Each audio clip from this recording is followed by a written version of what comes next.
that's life. That's what all the people say. Riding high in April, shot down in May. I'm gonna change that tune. And we're back on top in June. Well, that's life. And funny though it seems, I know some people get a kick stepping on the dream. I'm not gonna let it get me down. For this big old world is like a... That's the way you have to go through life. You have to do it your way. That's a funny thing about life. The grass always seems greener in somebody else's field, but it's not.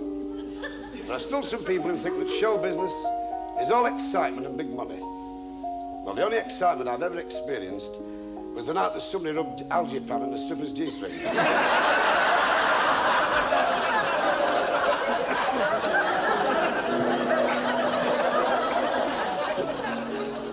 As for the big money, well, every time that Yorkshire Television pay me, I take the cheque straight to the bank.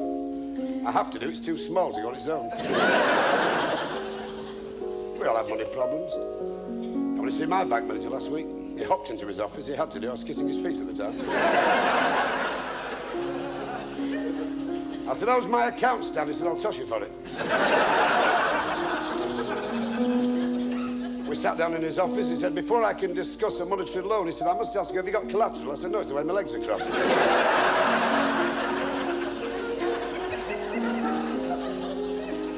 He said, you've been coming to this branch now for over 7 years, and in all that time, you've asked me for money.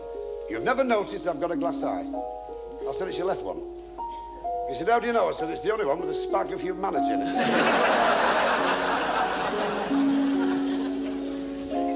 Everybody's life is full of ups and downs. There have been times when I've teetered on the very abyss of total despair.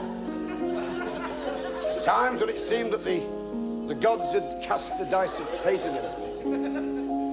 I've not had a happy life.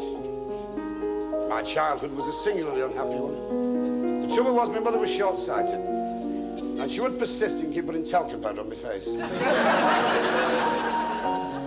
Between you and I, I've often shuddered to think what she did with me dummy.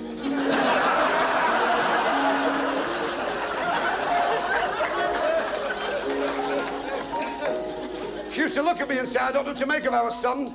My father used to say, have you thought of a rug? Oh, I know they didn't like me. Little things like when I was christened, the vicar threw my father out for throwing piranha fish in the font.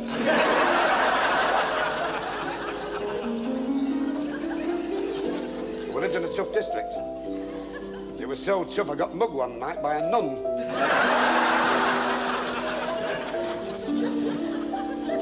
When I grew up, I thought things would alter, but it didn't. After 10 years of married bliss, my dear wife ran away with a fella next door. Oh, and I did miss him.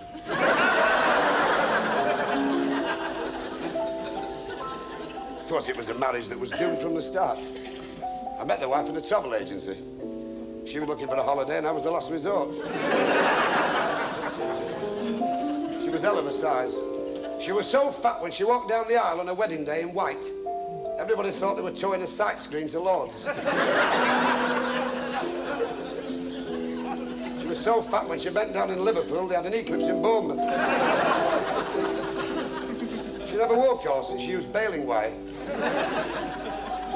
The day I married that woman, I had no luck. She joined Women's Lib, and when she burned her brown, it took 3 months to put the fire out. Nothing went right. Absolutely nothing. I backed a horse in the Grand National and it fell in the paddock. I bought some bananas when I peeled them, they were empty. I just couldn't win. I fought a duel and came third.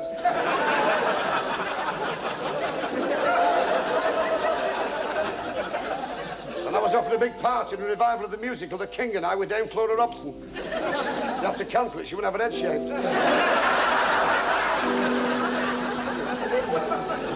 Only had one suit. It was so old every time a band played the Lancer, the trouser broke into a gallop.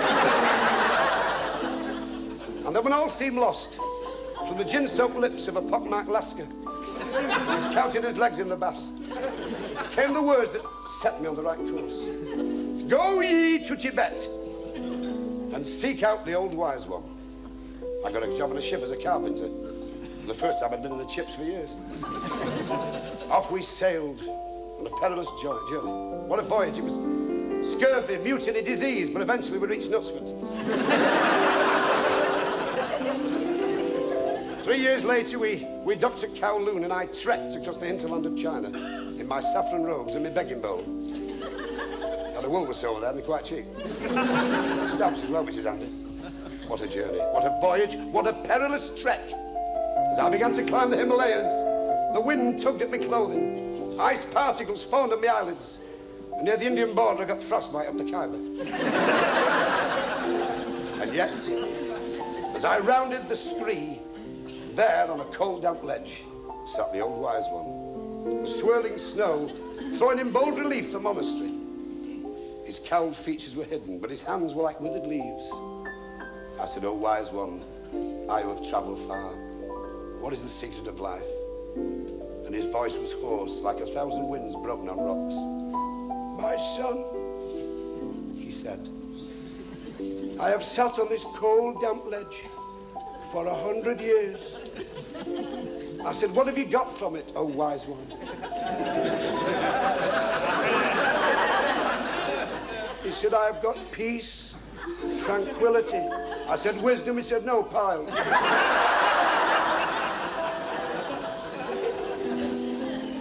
said, "I who have travelled far, O weary wayfarer, tell me, O great and wise one, what is the true majesty of life? What is the secret that one must find? Where are you the oracle?" I beseeched him. He said, "The secret, my son, is know no enemies, have only friends." His soft, gentle voice carried on the wind. I said, "It's very difficult in the modern world. You make enemies.